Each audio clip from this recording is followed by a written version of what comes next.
Good day everyone! For today's vlog ay magluluto po tayo ng beef caldereta. Itsura pa lang nito ay napakasarap na kaya atin na itong simulan. Let's go! Atin na munang hiwain ang ating beef ribs into large cubes. Mabuti na lamang at nakabili kami ng beef ribs na ganyan ang pagkahiwa pabalagbag. Kung hindi ay grinder ang ating panggamit. Di ba naman ako maalam gumamit noon kasi nga wala kaming ganon. O diba, madali lang hiwain para naghihiwa ka lang ng tinapay.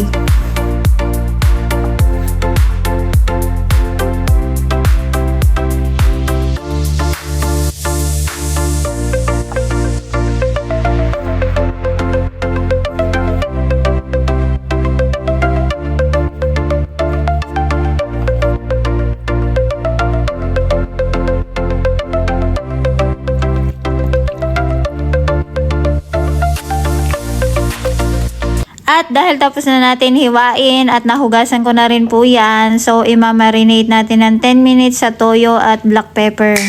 At syempre, hindi mawala ang ating Sprite. Baka naman, Sprite. At atin na itong lamas-lamasin hanggang sa mag-well combine at manuot sa karne ang kanyang lasa. At iset aside muna natin ito at tayo muna ay maghihiwa ng mga ingredients.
At dahil tapos na tayo maghiwa ng ating mga ingredients, simulan na natin ang ating pagluluto.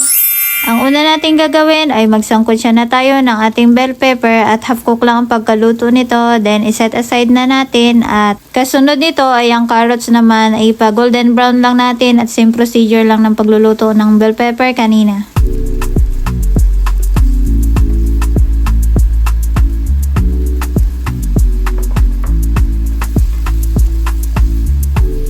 Ang huli nating isasangkot siya ay ang ating patatas at iset aside na natin kasama ang bell pepper at carrots. Mamaya na natin ilalagay sa ating karne kapag ito ay luto na at malambot na.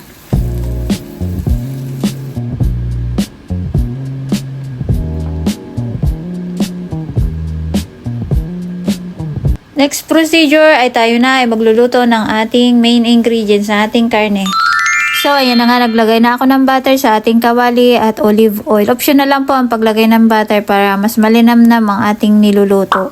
Nice! Ipapamelt lang natin ang ating butter at saka natin ilalagay ang ating bawang hanggang sa ito ay mag-golden brown. At pagkatapos niyan, ilagay naman natin ang ating sibuyas.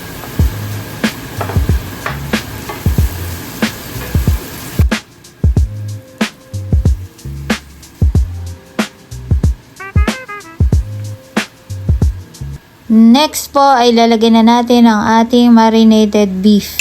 Isasangkot siya po muna natin ito hanggang sa mag-brown siya at atin na ilalagay ang ating pinang-marinade kanina. Kasabay po niya na ilalagay na natin ang ating tomato paste at ang ating tomato sauce para mag-well combine na ang kanilang mga lasa.